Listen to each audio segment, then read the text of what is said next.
Wow, Kalingap Rab, bibigyan ng tatay ni Dara ng negosyo. Dara umiyak.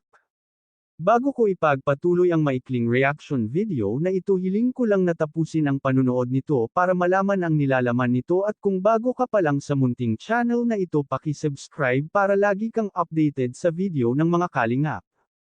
At huwag natin kalimutan suportahan ang ama ng Kalingap na si Val Santos Matubang at si Kalingap Rab.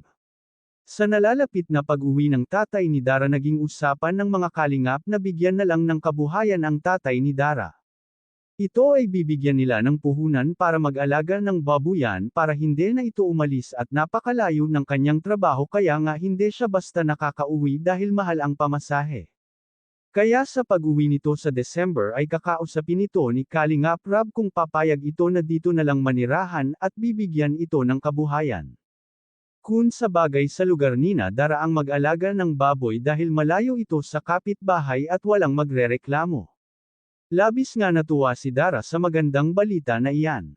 Dahil pag pumayag ang ama nito sa alok ni Kalingap Rab ay may kasama na ang magkapatid, lalong-lalo na si Bea na nag-iisa lang sa bahay kapag nasa paaralan pa si Dara. Kaya mga ka-viewers, iyan ang pakaabangan natin sa nalalapit na pag-uwi ng tatay ni Dara. Dahil isang beses na nagtanong si Kalingap Rab kay Dara kung nanonood ang tatay niya sa mga vlog nila, sinabi ni Dara na nanonood ang tatay niya. Ibig sabihin alam ng tatay ni Dara kung ano na ang nangyayari sa kanilang dalawang magkapatid. Talagang napakabait ng mga Kalingap, handa talaga silang tumulong sa mga nangangailangan. Ang hiling lang ng mga Kalingap kay Dara na huwag ito magbago, sana ganun pa rin ito kahit malayo na ang kanyang narating. Nangako naman si Dara na hindi siya magbabago kahit magkaroon na siya ng trabaho, ay gusto niya na pag-aralin ang kapatid niya si Bea. Hanggang dito na lang ang update ko mga ka-viewers, maraming salamat at God bless sa inyong lahat.